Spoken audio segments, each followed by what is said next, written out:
20 करोड़ का, कोई 30 करोड़ की राशि बहुत बड़ी होती है भाई।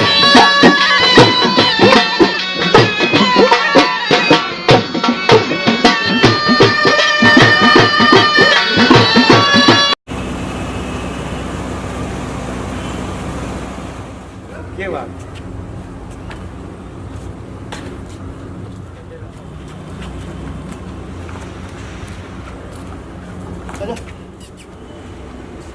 पशुपालन विकास मंच पर स्वागत है सभी भाइयों का। मुर्रा रत्न अवार्डी देवेंद्र कोच जी से मिलेंगे और आपको पशुपालन की संपूर्ण जानकारी उपलब्ध कराएंगे। देवेंद्र जी, एक बार हमारे सभी दर्शक भाइयों को आप अपनी तरफ से अभिवादन करें।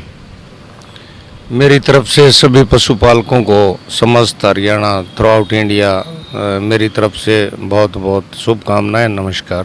ये इन चीज़ों के लिए मैंने 197 मतलब 197 भैंस तो मैंने मिल्क कंपटीशन में जो रिकॉर्डिंग है गवर्नमेंट के कागज़ों में, और काफ़ी दिन से मैंने सन 1998 में आर्मी छोड़ी थी। उससे पहले 16 साल नौकरी मैंने आर्मी में की। वहीं से मैंने 1987 में NIS किया था। मेरे को देवेंद्र कोच साहब के नाम से ही जाना जाता है, और 35-36 साल हो गए। लेकिन मैंने जब से ब्रीडिंग पे रिसर्च किया और जोटों की मैंने ये 7 पीढ़ी तैयार कर दी, 8वीं स्टार्ट हो गई है। तो आप लोग ये मत सोचो कि एक ही दिन में प्लेटफार्म बनने में टाइम लगता है, 3-3 पीढ़ी चली जाती हैं और यहाँ तक नहीं पहुँच पाते लोग। तो ठीक है, मेहनत करो, कुछ ना कुछ इसमें आपको हासिल होगा।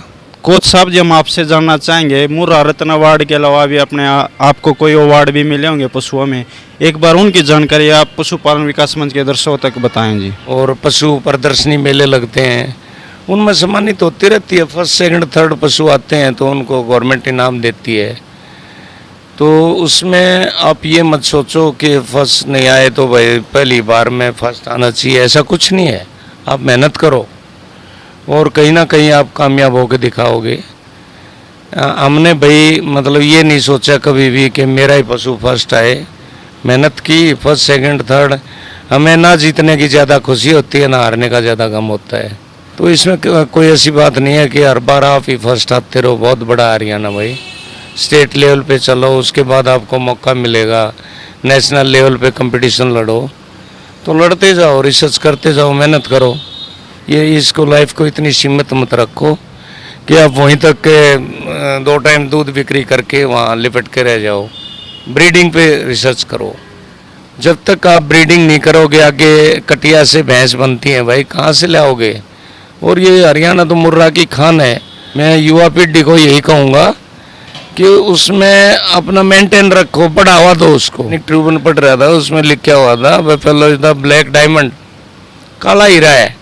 कोच साहब, जैसे हमने सुनने में अपना जैसे टाइसन बुल है, शेरू बुल रहा है, तो बहुत से बुल तैयार किए आपने। तो एक बार सभी बताएंगे, एक बार अपने पहले बुल से लेकर कब आपने कंपटीशन लड़वाया, कब शुरुआत की, तो पूरी जानकारी देना एक बार, अपने जितने भी बुल रहे हैं अपने पास।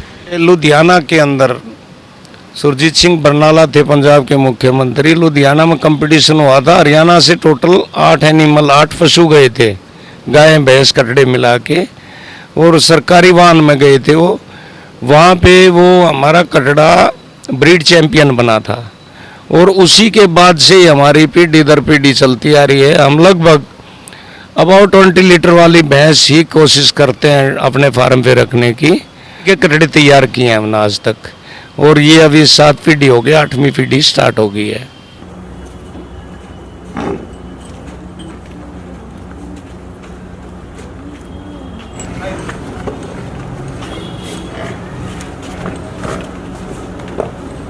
ये 27 लीटर तक दूध दिया है। अच्छा जी। ये भैंस है जामनी वाली, इसने यहाँ 27 लीटर तक अपना डेयरी फार्म पे दूध दिया है। और इसका लैक्टेशन पीरियड बहुत लंबा है, हर ब्यांत में 14-15 लीटर से ट्राई करनी पड़ती है। ये इसका 6था ब्यांत है, और सारे ही के बच्चों की जो काफ वैल्यू है हमारे को अच्छी मिली। राका भी इसी का बेटा था, मैंने 13 लाख का सेल किया। गरिमा इसी की बेटी थी। अभी भी इसने मतलब मेल काफ दिया है जो बादल का बेटा है। अभी 8 से 10 दिन की ब्याई हुई है ये। अभी भी अबाउट 20 लीटर मिल्क होगा इसमें। ये इसकी मिल्क वैन और आकर की बनाओ जो दिखा रहे हैं। लैक्टेशन पीरियड बहुत लंबा है इसमें इसका, और काफ़ी अच्छे बच्चे देती है। ऐसी भैंस रखें पशुपालकों को काफ़ी फायदा है। देखो भाई बूढ़े का अगर तेजवार कार में इसका बीज तो कभी कभी हाथ लगता है, उसको रखो, ब्रीडिंग करो उसको। ये हमारी ब्रीडिंग का फल है। बिल्कुल सुंदर है पशु की जो लेवटी है बहुत ही सुंदर है, और इसके जो कटड़े हैं वो बहुत ही अच्छे पैदा हुए हैं। उन्होंने राका इसी भैंस का बेटा है जिसने आज पंजाब में बहुत ही अच्छी उपलब्धियां हासिल की है। रविंद्र जी, जैसे पूरे भारत में बहुत ज़्यादा मेले लगते हैं पशुओं के, जैसे पुष्कर का मेला है, अपने हिसार का मेला, सीआरबी का, या करनाल भी लगते हैं, मेरठ भी लगते हैं। तो एक बार ये बताएंगे सभी को भाई, एक मुर्रा बुल की उसकी पहचान किन किन अंगों से किस प्रकार होती है ताकि वह अच्छी नस्ल का जोटा कहलाए? इसमें हर पार्ट का, हर बॉडी पार्ट का अलग पॉइंट होता है। बैरल साइड होती है, उसके 20 पॉइंट हैं। हार्न के जिसको सींग बोलते हो आप, उसके केवल 5 पॉइंट हैं। बताया था ना, मुर्रा का मतलब मुड़ा और मीडियम। तो सींग मुड़ा होना चाहिए बाहर से, वो सींग के इतने, हार्न के इतने ज़्यादा पॉइंट नहीं हैं। टेल के 10 पॉइंट्स हैं। सबसे ज़्यादा पॉइंट है भैंस के आर्डर के और बुल के टेस्टिकल के, जिसको नला बोलते हैं अपनी भाषा में, देसी में। तो उसके 40 पॉइंट हैं, वो कहीं भी कवर नहीं होते। बशर्ते इसके बाद में कहीं माथे में कोई टीका नहीं होना चाहिए, पूरा जेड ब्लैक हो। ये मुर्रा की खासूसियत है। टेल उसकी 2 या 2.5 इंच से ज़्यादा वाइट ना हो। जितनी कम वाइट हो उतनी ज़्यादा प्योरिटी। और कोई शरीर पे कोई भी पैच वाइट या भूरे जो बाल हो जाते हैं वो नहीं होने चाहिए मुर्रा में। यही रोक लो।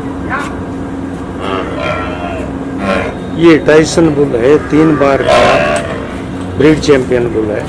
18 मार्च 2018 कुंगड़ बहनी तो best animal of the show, और 16 अक्टूबर 2018 उसी साल में सरदार वल्लभ भाई Patel university all India championship, वहाँ भी best animal of the show.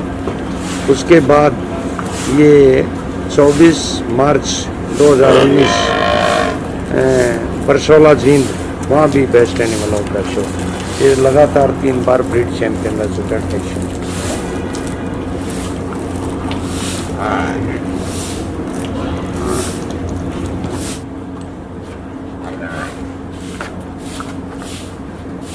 लिया हो, यहाँ लिया हो भी मेरे पास। इस तरफ ध्यान रखो।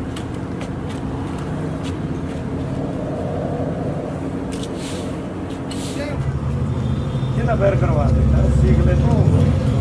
अगर सुनील बूढ़ा हो गया, तू नहीं करना है सब कुछ, इसको रिटायरमेंट दे देंगे बस। रिटायरमेंट कब दुआओगे जी? ना इसको नहीं। अब कंपटीशन लड़ा है जी अपने? अभी कंपटीशन नहीं, अभी इस पे ब्रीडिंग करेंगे। तो कोच साहब, कई बार हमें सुनने में आया जोटा इतने करोड़ का, 25 करोड़ का, 27 करोड़ का, 45 करोड़ का, तो क्या वाकई में ये इतनी कीमत होती है क्या एक बुल की? इस बात पे तो हंसी भी आती है। देखो भाई, अगर 100 के लोट हों, 1 करोड़ की राशि नेट 1 क्विंटल वजन हो जाता है। 20 करोड़ का, कोई 30 करोड़ का, ये अच्छी चीज़ें नहीं होती। करोड़ की राशि बहुत बड़ी होती है भाई। कोच साहब, आपने बहुत से पशु तैयार किए हैं, अच्छे अच्छे बुल तैयार किए हैं, तो एक बार हमारे दर्शक भाइयों भी बताएं, आपने कौन सा बुल कितने रुपए में बेचा भी है या ख़रीदा है, एक उसकी उच्च क्वालिटी वगैरह जो भी है पशु की वो बताएं। एक बुल की राका बुल जो इसमें फ़ोटो में दिख रहा है, ये मैंने पंजाब के एक डेलीगेट को 13 लाख का सेल किया था। मैंने उससे ऊपर कोई पशु नहीं बेचा आज तक। ये भटकाने की बात मत करो। कोई 2020 का चैंपियन बुल है, कोई 10 लाख का गाहक ला दे, मैं दे दूंगा बादल को। तो ऐसी सच्चाई पे रहो। झूठ का रास्ता मत अपनाओ। नरेंद्र भाई डिडवाड़ी को पद्म श्री अवार्ड मिला है, मेरे को मुर्रा रत्न अवार्ड दे दिया। आप लोगों को भी एक रास्ता तो खुल गया। देखो, या तो मिलते थे कोई साइंटिस्टों को या स्पोर्ट्समैनों को। आप जी, ये 13 से 15 मार्च को जो अभी लेटेस्ट NDRI करनाल में जो कैटल शो हुआ था, उसमें ब्रीड चैंपियन बुल बना है बादल। ये शेरू का बेटा है और इसका ये दूसरा ही कंपटीशन था। पहला कंपटीशन बटाला में इसकी 4th पोजीशन रही थी इसी साल 2020। पशुपालक हैं वो, एक मुर्रा ब्रीड बुल की खासूसियतें देखो, इसके बादल के टेस्टिकल, इसका कद काठी, इसकी बॉडी लैंग्वेज, इसकी शरीर की फिटनेस, इसकी हर एक्टिविटी आप नोट करो और इससे सीखो कुछ। देखो इसके पुट्ठे की चौड़ाई, इसके टेस्टिकल, इसके पैरों की मजबूती, तो सारी ये खासूसियत होनी चाहिए। सीखो, कंपटीशन मत करो, एक दूसरे से कंपैरिजन करो। तो देवेंद्र जी, क्या है, कई बार अपने जैसे नए पशुपालक भाइयों में पशु लेके आते हैं, उनको ये नहीं पता होता भी एक अच्छी नस्ल की भैंस किस प्रकार पहचानी जाए ताकि वह भविष्य में ज़्यादा दूध दे। तो एक मन में उनके शंका रहती है, भाई किस प्रकार उनको पहचान की जाए, भाई ये भैंस भाई अभी मैं ले रहा हूँ, ये आगे जाके अच्छा दूध देगी। किसी समझदार आदमी को साथ ले लो और उसमें मिल्किंग वैन होती है आगे, आर्डर के आगे। आर्डर कोई ये नहीं है कि ज़्यादा आर्डर है तो ज़्यादा दूध देगा। मिल्किंग वैन उसकी मजबूत होनी चाहिए। वो देखो उसके टीट्स का, थनों का गैप बढ़िया हो और उसका कद, क्वालिटी और सारी चीज़ें देखो।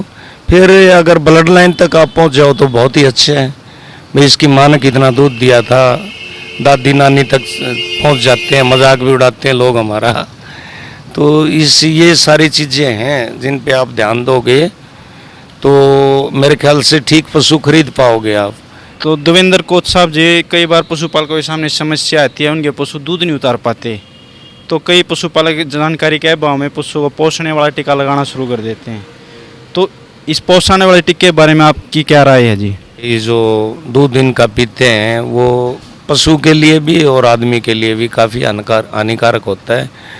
आजकल हर एक कंपनी ने प्रोडक्ट निकाल रखे हैं। LDM कंपनी है, उसने भी एक प्रोडक्ट है दूध उतारने वाला। किसी भी कारण से पशु दूध कम व दूध ना उतारता हो, उस समय पशु को पहुंचाने वाला टीका ना लगाएं, LDM पिलाएं। वो आप 1 घंटा पहले दो पशु को, आहिस्ता आहिस्ता दूध उतारना शुरू कर देगा। तो इस टीके से बचाव करो। उनकी जगह के लिए या पशु को क्या क्या डेयरी में रखा जाए, पशु असुविधा ना हो, उसके लिए एक जानकारी देना जी। छोटी जो डेयरी स्टार्ट करना चाह रहे हैं हमारे नए दर्शक भाई, उससे पहले तो जो नई डेयरी फार्मिंग में इंटरेस्टेड है वो इनकी जगह अच्छी साफ़ सुथरी बनाओ। हवा का अंदर बाहर खुली हवा की कोशिश करो। इनके लिए जो बाड़ा बनाना है, शेड बनाते हो या जो बैरक बनाते हो, कम से कम 20 फुट हाइट होनी चाहिए, उसकी ऊंचाई दो।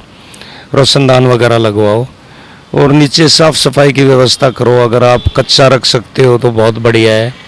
अगर आप कच्चा नहीं रख सकते हो तो आजकल वो मैट वगैरह का सिस्टम चला हुआ है, फिनाइल वगैरह का स्प्रे करो। HS और FMD, मुँह खुर और गलघोटू, ये बहुत भयानक बीमारी है, ये नहीं आनी चाहिए। हर 6 महीने में वैक्सीन गवर्नमेंट की तरफ से प्लानिंग होती है, तो उसको मिस मत करो।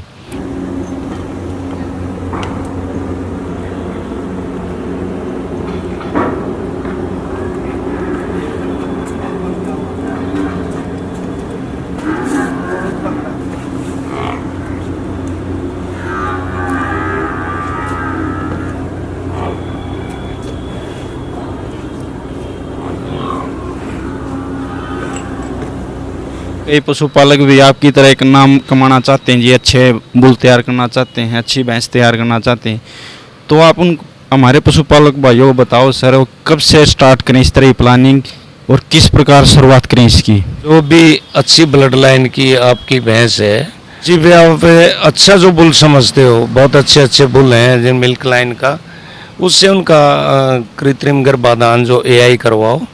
और आगे जो उनका जो भी काफ आता है, मेल फीमेल आता है, उस पे पूरा रिसर्च करो, देखो वेटनरी में 110 दिन और वुमेन में 1010 दिन। 110 दिन बच्चे को भरपेट दूध आप पिला दोगे तो पूरी ज़िंदगी उसमें बीमारियों से लड़ने की अक्षमता होती है, वो कभी बीमार नहीं होगा। इन चीज़ों का ध्यान रखो। उनका टाइम पे डीवर्मिंग वगैरह हर 90 दिन के बाद जो पेट में कीड़े हो जाते हैं, डीवर्मिंग का ध्यान रखो। उनके जो फीड सप्लीमेंट आते हैं वो उनको 2 टाइमली, या आप खुद भी थर्मामीटर रखो डेयरी फार्म पे, आप आदि बीमारियों का इलाज खुद भी कर सकते हो। 24 घंटे तैयार हैं, कभी भी आप हमारे से पूछ सकते हो कोच साहब ये हो गया, तो हम कोशिश क्या पूरा आपके घर पे भी आके आपकी मदद करेंगे। तो मैं देखो देवेंद्र कोच साहब जो कि बहुत ही मेहनती व लगनशील व्यक्ति हैं, जो बहुत ही लंबे समय से पशुपालन कर रहे हैं, पूरा अनुभव है। तो अगर आप भी अपना पशुपालन को अच्छे तरीके से करना चाहते हैं, देवेंद्र जी से आप संपर्क कर सकते हैं। उनका नंबर आपको स्क्रीन पर दे देंगे।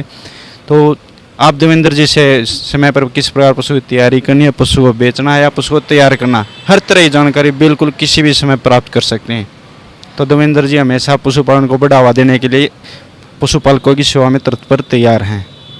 तो हम पशुपालन विकास मंच का एक ही नारा है, पशुओं का जिक्र, पशुओं की फिक्र। धन्यवाद। बहुत अच्छी हवा